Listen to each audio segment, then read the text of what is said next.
Welcome back, everybody. This is Johnny S. with part 3 of Path of Exile review. We're going to continue where we left off, and we're going to deep dive more into some in depth sort of mechanics of the game. Um, this is a character class that I have made, which is at the moment level 95. So you can see his level here. This is the name that I've given, and this is the class. There's multiple tabs on your character sheet: offensive, defensive, miscellaneous, and charges. These all make up what your character is. At the moment, he has nothing on him, so it's an empty inventory.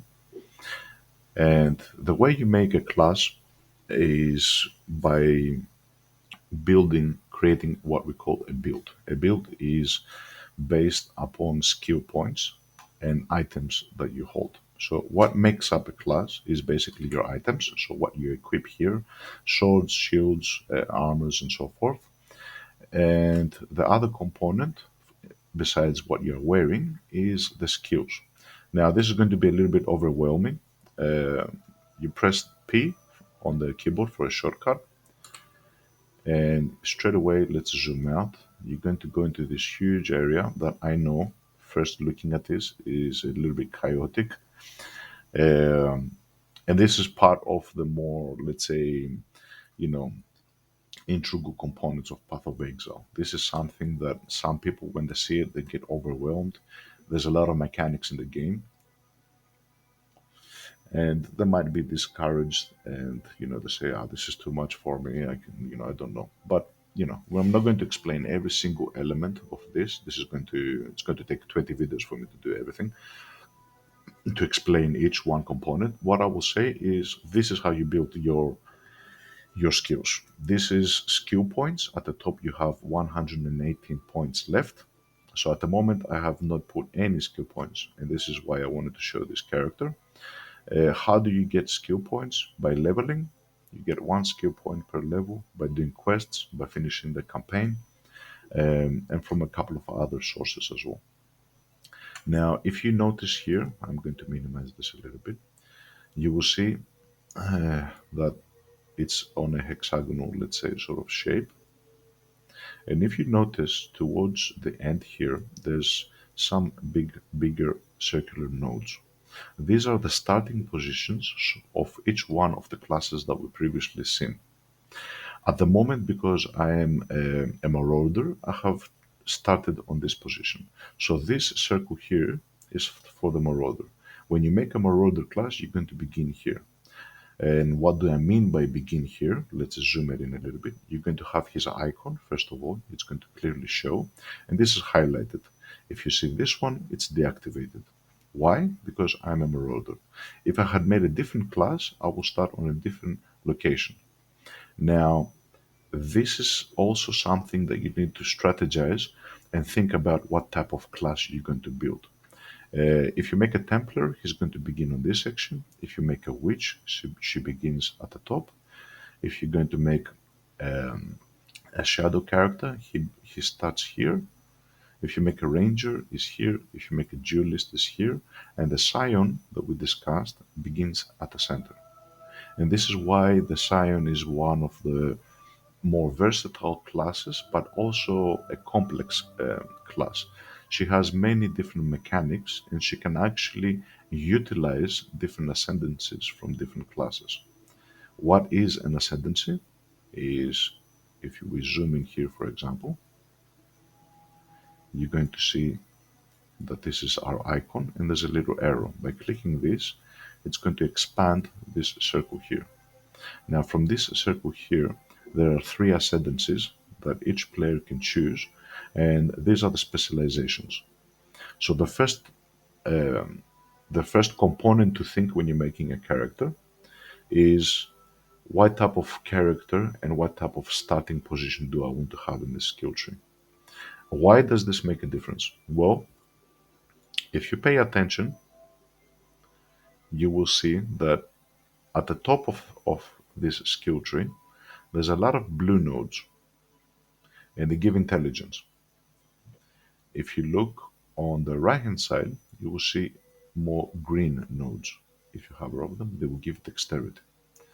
At the bottom here, you will see some green on this hand side, and you will see some red on this hand side, which is strength. On this side, there are mostly strength, red nodes. And these are the three different stats which dictate your, what your character is specialized in. If you open your character sheet, you will see this picture here. It will say intelligence, strength, and dexterity. If you zoom in here, you will see the same picture here as well. Intelligence, dexterity, and strength.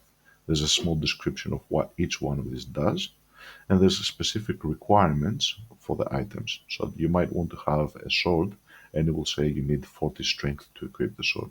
If you don't have 40 strength, you're not going to equip the sword. So this is, this makes a difference of what character you're going to make, how you're going to build your basic, stats, and what access you're going to have to different skills. So if we begin with the Marauder, for example, you will see that we start from these locations here. I cannot click on any one of these locations. I have to start either from here or from here. And slowly, slowly you go through the tree and you acquire specific skills and benefits depending on to what your build is and how you're going to build your build. I know that it is overwhelming at the beginning when you first look at it, but it does make sense. And slowly, slowly, once you get into it, it becomes much, much more simpler and you get accustomed to it. One thing that I will say is the small nodes are what they're called, the minor nodes, and these nodes here are the bigger ones. They have extra effects. So let's say I begin here, it's going to give me 20 armor and 16 life, or I can choose this path, which is going to give me life and damage. So this path is more of a damage based. This is a defensive based. If I continue down this path, you will see melee physical damage. So this is offensive. Another offensive, offensive, offensive, offensive. So the way that these nodes have been situated, the developers have created a nice way that you can actually easily focus your character. You want to be more damage, you will go this path. You want to be a defensive player, but obviously kill slower, you're going to go down this path. And if you select this node, the next one will be armor. It's going to be armor and life, regeneration, life regeneration. So your life will regenerate slowly, slowly over time. So the more defensive nodes. Um, what I will suggest is always use a guide for Path of Exile. There's multiple guides, there's multiple tools, and there's multiple websites that this game needs. I know that it is a weird concept to request from a gamer to utilize sites and guides and tools that you install on your computer in order to be able to play a game. But this is part of the reason why this is an interesting game, and it's got very complex mechanics into the game. Um, I'm not going to have a look on this video on these extra tools. We'll probably do another part where we're going to discuss this. At the moment, just keep in mind that there are many, many tools, and there's a very friendly online community which are keen to help you and advise you, and you can go from there. If you do not want to follow any of this and you just want to take it at your own pace, that's fine too. A suggestion is what I will say is have a look a little bit ahead of what is going on and try to plan your path. So the bigger nodes are more critical nodes. So if you can see, this is a little bit larger. So these nodes here are more critical nodes.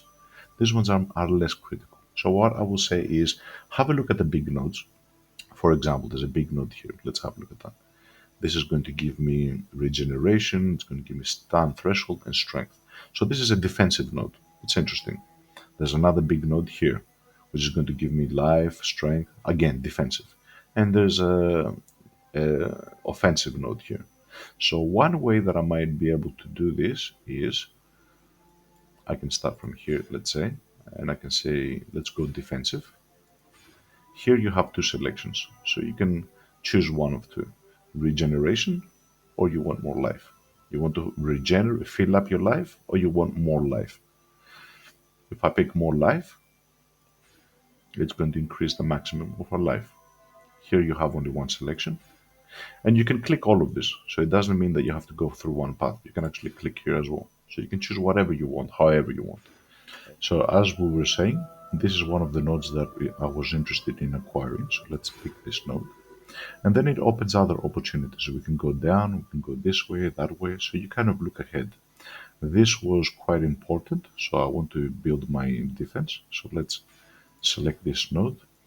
And let's also take this one with a bit of damage. Now, which way you go, it depends on you. I could have gone, for example, this way and came down. It makes no difference. It depends on what stats you want to take. I wanted to start the defensive and get the damage rather than damage and go defensive. You really make your build however you like. Once you're here and you press apply, I'm not going to do it. All these nodes are going to be taken into effect. You're going to see your life rise and you're going to see all the stats, uh, you know, evolve. I'm not going to do it, but once you're on a cross point, you can check a little bit ahead and see what's happening. So if we go down this way, we can see that there's damage nodes. If we go down towards this way, we see there's more defensive nodes. If we go this way, we see that we get resistances. That's another important component in the game. We'll explain that later on. So this is how the skill tree works. Let's cancel this for now. And you also have ascendancy points. The maximum is 8 ascendancy points, and you use these 8 ascendancy points in order to build your specialization. So this is a defensive ascendancy, defensive specialization. One way that you can do it, for example, is you can go and select this one, which is going to give you more armor. These big nodes really change your character. For example, armor from body armor is doubled. From equipped body armor is doubled. This is huge. So I mean, this is the only class that has this ascendancy. You know what I mean?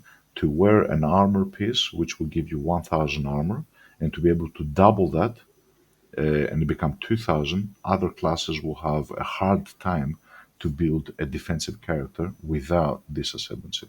So this is why it's very important to know the ascendancies, kind of pre-plan what you want to do and how you're going to go about it. So one common way to build this class is select a defensive player. A lot of people select this one here, which gives them a lot of regeneration. Some people use this, which is a utility. It gives them additional movement speed. You cannot be stunned, and you have more action speed, meaning attack speed and everything. And from then on, it depends how you want to go. You know what I mean? You have 2 more points to use, so you cannot acquire everything. You have to really think about it. What I would like to do sometimes is give him a little bit of an offense. So usually I select this one. It makes me much more faster and gives me accuracy, which means I can hit the enemies much easier. Other people might go here and they will choose a defensive, let's say, node. So once you select these two, you have no available skill points, and if you press apply, it's going to take the effect. And this is pretty much how you specialize. Let's cancel this for now. We're not going to save anything. And I think this is pretty much it as far as the skills go. Another area that we need to be familiar with is our character screen. So our character screen is going to show what our accumulation of our progress, including passive skill points, items that we're wearing, and everything. It's going to show us our main stats, which are also requirements in order for us to equip specific items. It's going to show us our life on the left hand side, and it's going to show us our mana on the right hand side. So 601, 1009. There's an offensive tab, which shows you specific components of your damages that you're making. As you equip more skills, if you pay attention at the moment, I only have my basic attack, and this is because I have not equipped anything. Slowly, you're going to equip additional components, and you're going to be utilizing more skills here. You have your defensive layer, you have your miscellaneous, and you have charges. These are different statistics of your character. The main purpose, in order to kind of keep it as simple as possible, and what you're trying to do, you're trying to build a character that is balanced between defense and offense. So between offense and defense. You don't want a guy that causes a lot of damage, and as soon as he gets hit, he dies straight away. This is no fun by any means. So, and vice versa, you don't want a character that never dies and goes into battle, and there's a lot of enemies, and he's just sitting there, and they get hit, he's getting hit, he never dies, but he takes him 1 hour to kill five mobs. You know what I mean? You want to create a balance, and as you're moving through the game, you're tweaking your character, you're tweaking your builds, you're respecing specific skills, you're changing your items in order to fine tune that perfect balance. You want to be enough defensive so you don't die a lot, um, and try to focus all the rest of your energy on offense. That's the concept. There are many offensive layers and there are many defensive layers, as they are called. We're going to begin with the defensive layers since it's a little bit more straightforward. You have resistances, which are shown here, and you have armor, evasion, and physical damage mitigation. My resistance at the moment are minus 60. What does that mean? If somebody throws at me a fireball, I have minus resistance to that fireball. So let's say that fireball hits my character and it creates 100 damage. I'm going to lose 100 life from here. From 1194, I'm going to go to 1094. If I have minus 60, I'm going to get an additional 60 damage on my character. So this is how you slowly build your defenses.